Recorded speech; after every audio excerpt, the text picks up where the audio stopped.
Welcome to another episode of Get Paid for Your Pad. We are your hosts, Jasper Rivers and Eric Muller. And today we are talking about how Eric got into the Airbnb space. The greatest story of all time, Jasper. They're going to be writing books and making movies about this specific story for years to come. Awesome. Well, I am looking forward to reading all of that. But before that, I would love to understand a bit more. We've been working together for quite a while now, and I actually don't know that much of why and how you first got started with Airbnb, which is kind of crazy. So I'm actually really excited about this podcast. So I get to ask you questions and you get to explain me exactly how you got into the space. So yeah, man. How do you feel about that? Well, it's two different questions: the why and the how behind my Airbnb story or short-term rental story are two way different things. So I'm excited to see where the conversation goes. So let's dive into it. Awesome. Sweet. Well, let's start at the start. I know you were living in New Jersey, but then you ended up in San Diego. That's right. Walk us through that. How did that happen? Yeah. So I've told this story a handful of times, but long story short, I'm born and raised in New Jersey, Hudson County, New Jersey. Grew up in a town called Kearney, which is in between Newark, New Jersey, and Jersey City, New Jersey. So my backyard was like Manhattan and cities, all that stuff. I grew up doing construction, got into real estate investing at a very early age. And that's all I ever did. Didn't go to college. After high school, I got right into the investment field. And that's when I was introduced to entrepreneurship. And I just knew that I wanted to build my generational wealth through real estate, owning businesses and investing in businesses. So that's what I decided to get into. And for about 10 years, what I was doing was bringing in investors, buying beat up properties, renovating them and flipping them. We were doing anywhere between 5 and 15 properties at a time. So pretty decent size investment company. We got into apartment buildings, started doing what's called Section 8, which is low income government housing, which is, it's an interesting way to invest, but it's a very long-term approach on having consistent income coming to your property. Now, how I got to San Diego was at this time, it took me a long time to really understand running a business, choosing the right partners, choosing the right team members, systems, vision, all this stuff. And I was really eager at that time to just get this business going and own real estate. So unfortunately, I started working with some individuals that weren't ideal for the grander vision and weren't ideal for me to work with. And it just came down to ideals on who we are as individuals and their approach on business and all that other stuff. So there was nothing illegal or anything like that. It just came to two groups of people that don't look at the world through the same lenses. So long story short, I knew that this was, 6-7 years ago. So this is when like the traveling nomad and online based businesses were becoming a thing. And I met some friends. I met John Lee Dumas, from Podcasters Paradise, making all this money by himself, sitting in San Diego on the beach, making millions of dollars running his business online. I'm like, that's what I want to do. I want to do that, but in the real estate space. I cashed out my partnership in the investment side, had some cash, and I started traveling out San Diego for different conferences and masterminds. I just started investing all my money in education. Long story short, built an incredible network here in San Diego of entrepreneurs. At this time, San Diego was a mecca for online-based businesses. Beautiful location. There was people from all around the world coming to San Diego to create their business or move their company there. And then there was a house called the Entrepreneur House, the Epic Entrepreneur House in San Diego, where they had this massive 8-bedroom house. near downtown San Diego, and they had all 6 and 7 figure entrepreneurs living in the house, sharing resources, but living there as an incubator to kind of build our businesses together. They had a room that opened up, and a bunch of people connected me, and then they invited me to move into the house. And I'm like, hey, this is a great time for me to do this. So I moved out to San Diego with no real vision in mind other than trying to build an online based business around real estate. During this process is when I was introduced to Airbnb. Now, rewinding a bit, when I was investing in real estate in New Jersey, I was investing in vacation rentals as well. I was buying properties at the beach in New Jersey and renting them out on VRBO, and Craigslist. And dude, it was crazy, man. Like I was meeting people on the highway at gas stations and having them sign contracts and giving me cash to stay at the property, right? Or give me a check to stay at the property. We had no systems. It was crazy. And people are only renting for a week at a time. That's all we did. You're only allowed to rent our house from Sunday to Sunday, right? Super, super crazy. And this was before Airbnb. So I had experience in the vacation rental space, and I really loved it because we had turnkey properties. We were dealing with people that loved to be in there. It was in beach areas in New Jersey. So I really enjoyed that versus going to where I had Section 8 properties, where in like very low income urban areas that I wasn't enjoying being there. It was a very challenging area. So when I came to San Diego, I was staying in different Airbnbs before I moved into the entrepreneur house. And when I came to San Diego, I was staying with somebody, was staying in their back pool house. He was living up front with his wife, and he had 2 other properties on this small lot near the beach, San Diego. And he told me, he's like, dude, this is all we do for a living. I'm like, what do you mean? He's like, I make my living running these properties as an Airbnb. I'm like, wow, that's pretty freaking incredible. And he's like, and I don't own the property. I actually rent the property.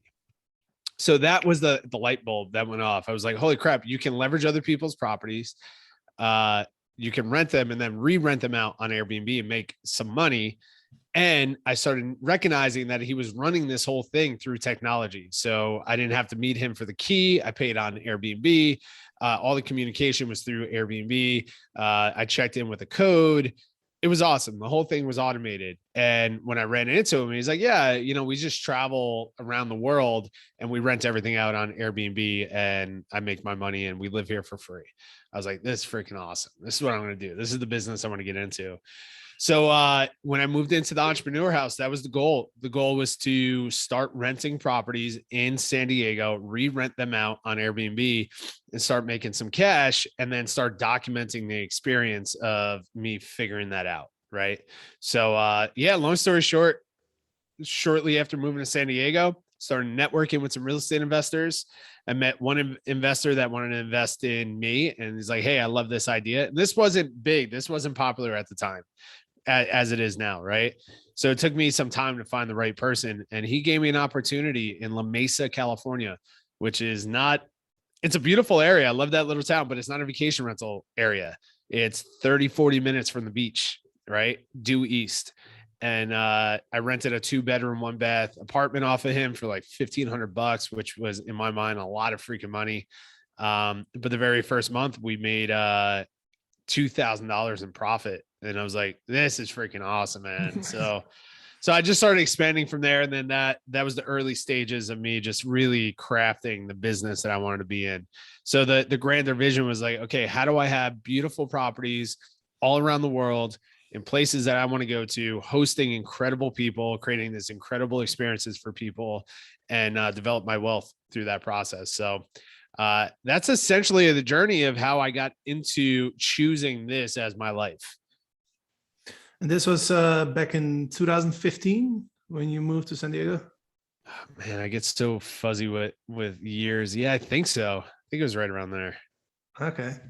Yeah. Right on. And so you got your first property, 2-bedroom, you re-rented it on Airbnb, you saw the opportunity, paying a $1,500 rent and then making $2,000 in profit, right? So you must have rented it out. It must have done like 4,000 or 5,000 in revenue, right? On Airbnb. Yeah, roughly right around there. I invested like another 2 or 3 thousand into furniture. It wasn't nice, like I didn't know what the hell I was doing then at all. We had some major issues in the beginning stages, but I recognized that there's a huge business model here. And where my previous business model, I was spending a lot of time trying to raise money. And then as soon as I raised the money, I was fighting the clock to pay that money back. Right. Because the interest rates, dude, talk about interest rates. I was paying anywhere between 12 and 22% on money with points in the beginning. So I would pay them money to get their money in the beginning, and then pay 12 to like 22% on their cash. And I would have to pay it back in 6 months. Right. So I would buy a house, renovate it, sell it, give their cash back, and then go buy another property. Right. And keep that up. So super stressful. I'm like, I don't want to invest. I don't want to raise any more money. I want to chill. I want to relax. And then I figured out, I'm like, oh, I can still control real estate, make money without having to buy the real estate and raise cash. Let me go do this. So this was right when the arbitrage model started to get popular. So we just started doing that, man. Like we started renting up a ton of properties all throughout San Diego.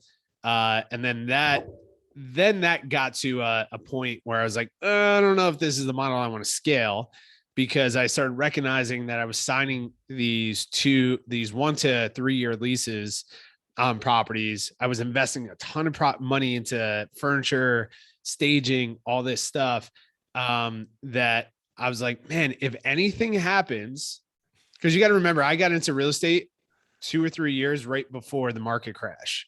So I learned that, markets go up and down, right? And if we don't have the right business model to survive regardless of the market, we're going to be in trouble. So I recognize that the arbitrage model at scale doesn't make sense. And I'm like, man, I am leveraged and I have no assets here. The only asset I have is the cash flow coming into the property.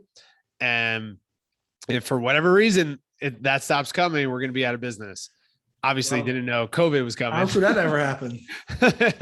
Exactly. And it's like, so I started getting out of that. I was introduced to a very wealthy individual here who owns a bunch of properties that were sitting vacant. And I told her what I was doing. She's like, hey, I would love to do this with you. Why don't you just manage the Airbnb process? You don't have to pay me a rent and we'll split the cash on it. I was like, hey, that sounds awesome.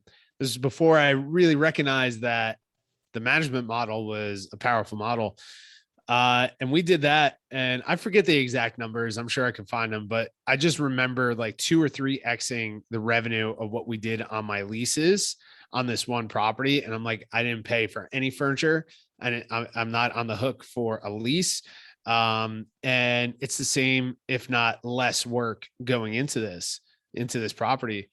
So I was like, let's do that. Let's get more of these. So we started focusing on luxury properties. How do we get more luxury properties that we can manage, take 20 to 30% of the revenue, and scale that? And that was the model that we started growing over time.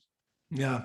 And I remember the first time I interviewed you on the podcast, because as people probably know, my vision was always, how can I invest my cash, the money that I've saved, so that I can live off, that I can support myself and travel around the world, right? That was always like my thing. So I remember when I interviewed you in the podcast, I think it was podcast 175, somewhere in 2017, and you were talking about, building an entire business, renting out, other people's properties and all of that.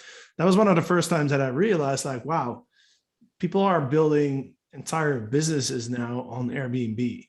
Yep. Which seems really crazy to me. Like nowadays, like it's, obviously it's very normal to us. That's what we're teaching, yeah. And we have hundreds and hundreds of companies that gone through our programs and stuff. But back then, that was you were one of the first people that kind of made me think, like, wow, you can build an entire business, on this platform.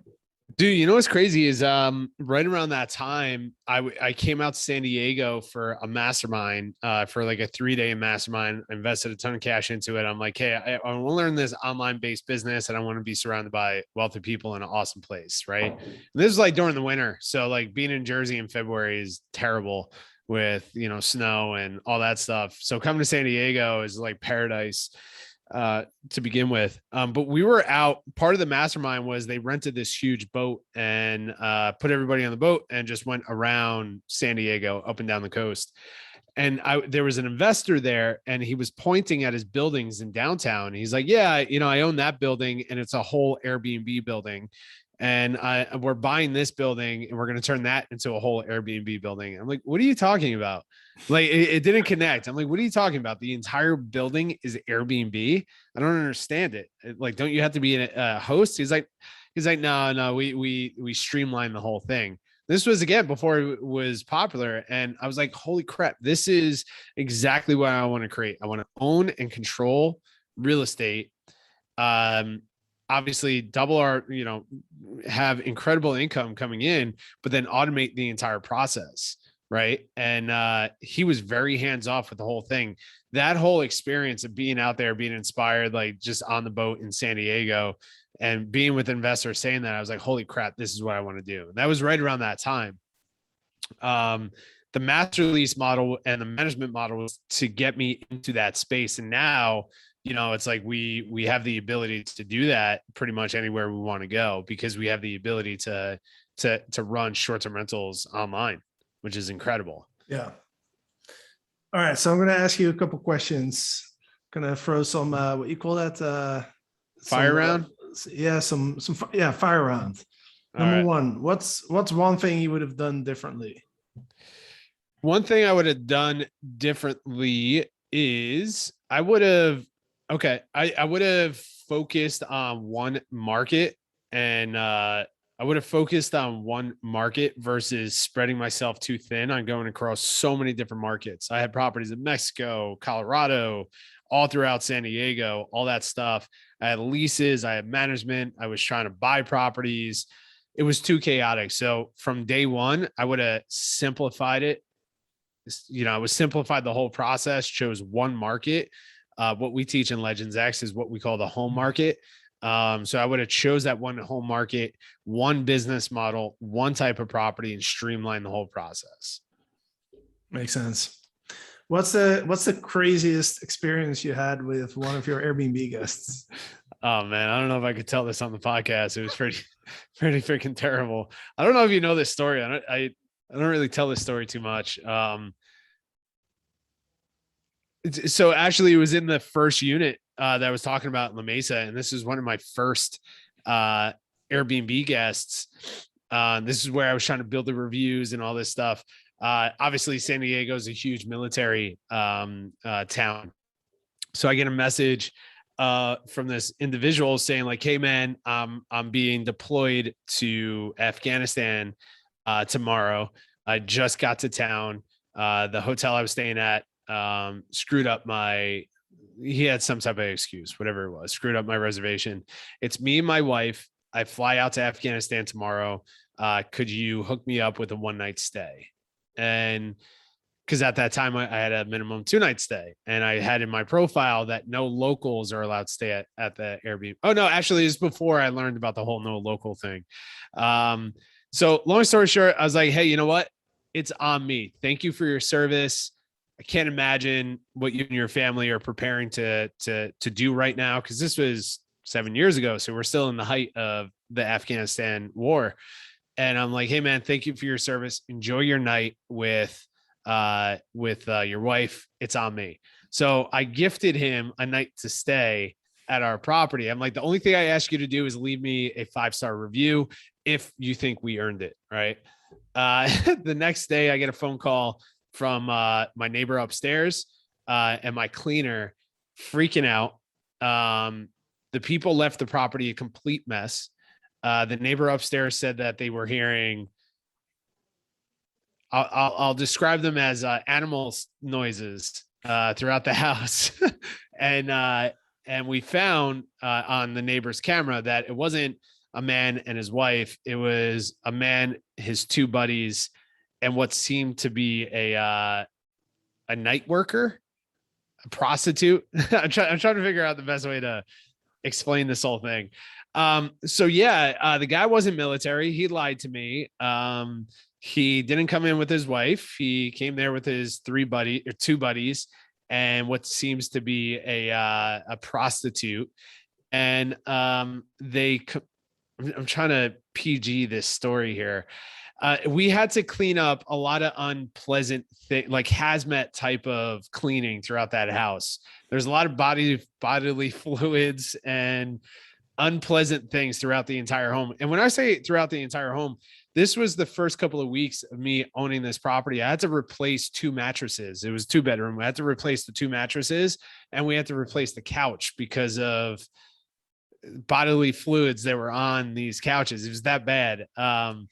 So there's a lot that goes into this, but long story short, I had the guy's phone number because he had sent it to me in the message, and I called him the next day after this whole thing, and he actually picked up, and I'm like, I forget exactly what I said to him, but I'm like, hey man, listen, I don't need to know what happened last night. All I need you to do is wire me over $3,000 and we're not going to have a problem. And there was a big silence, and he's like, all right, what's your Venmo? And I sent him my Venmo, and he sent me $3,000, just like that, because, and I mentioned to him like, hey, we have you on camera. I didn't go into detail about all the stuff, and I don't want to know what was happening, but I'm like, we have these issues and I need money to replace a couch and 2 mattresses. So there's a lot to that story that I'm really holding back, but that was traumatizing for me. That's when I learned not to rent to locals. That's when I learned to not do one night stays, and really go deeper into the background of that. So maybe that's a whole nother podcast we can do. Oh man, I've never heard this story. Why did you never tell me this story? I don't know, man. We're focused on abundance and growth and educating people. That was a nightmare situation. Oh man, I had some challenging guests, but nothing compared to that. And that was like 2 weeks after you started. Didn't you think like, well, you know what? Let's quit with this thing? No, because I recognize where I failed in that process, and I'm like, I was trying to come from a great place of supporting a service member, but I had nothing in place to ensure that what this person was saying was true. And I'm like, this is actually my fault that I created this. And I recognized that it was a short window after I started this. So I hosted a few people prior to it, and it was beautiful. Like couples came in, families came in. It was great. This was like my first problem, child. And then I have a whole nother story about, someone who rented the property for a week, same house, rented the property for a week, went to check out. The cleaners went there to turn the property over, and the cleaners went in, cleaned the house, and then they checked back in after the property was cleaned and refused to leave, because I didn't know about locks and changing codes and all that stuff at that time, and refused to leave the property. So I had to go over there, and luckily I'm a bigger person, so I was convincing enough for them to leave, but it took about 8 hours. Called the cops. The cops like, hey, we can't do anything about this. California law, all this stuff. So I eventually was able to get them out, but I'll save the details on that one for a later time. Yeah, I want to hear. I also want to hear the non-PG version of your story, by the way, at some point. Yeah, there's an X-rated version to that for sure. Awesome, man. Well, that's really interesting. A lot of stuff I didn't know. So yeah, thank you for sharing your story. Any final thoughts before we wrap this up?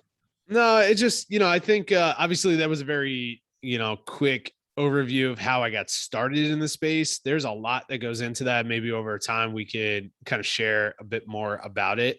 But I just think, by what we do with Overnight Success, coaching so many people that are in the early stages of their business, it's like we've been through literally everything. I've experienced every single aspect of this business. And I think everyone who is struggling with managing the early stages of their short-term rental business to get it off the ground, just know that everybody experiences the same type of challenges. You may have different challenges when it comes to the detail, but the only reason why we're in a position where we're able to teach this at a high level is because we gone through it. And yeah, I kind of freaked out when I was dealing with those situations. But I also looked at like, hey, these are actually solvable problems. How do I solve them? What tech do I got to bring in? What systems, what people, how do I make better decisions here moving forward? So I was able to get through it all. So I think like the biggest thing, like hearing those quick stories for the people that are just getting started in this space, it's like, it's freaking normal. It's business. And that's really what defines the difference between a successful CEO business owner and someone who is won't be successful in the space, is understanding how to deal with those problems and not get emotionally attached to it, but look at it as a problem for you to solve so it doesn't happen again in the future. And grow as a person. Grow as a person, which is even, the most important part of the whole thing. Yeah, no, I think you hit the nail on the head when you said everyone goes through the same stuff. The details are different, right? Like I've had challenges with guests as well. There were different challenges than yours, but it's the same process. It's like initially you freak out and you're like, what am I doing now? And then you recognize, okay, I could have prevented this. You learn from it and then you just move on. That's right. That's right. That's all we can do. That's all we can do. But yeah, and I have one request before we disconnect here. All right. And this is for the listeners. We love your support on this podcast. Obviously, we want to continue growing this podcast. So the only way for us to do that is have you guys subscribe to the podcast and actually leave us a review. So if you guys haven't done that yet, please, love your support and go ahead and subscribe and leave us a review. Truly That's appreciate right. that. And the best place for that is the Apple podcast. That's right. To leave the review there. So thank you very much. Thanks, everybody. Thanks, Eric. And we'll be back soon with another podcast. See you then. See you soon.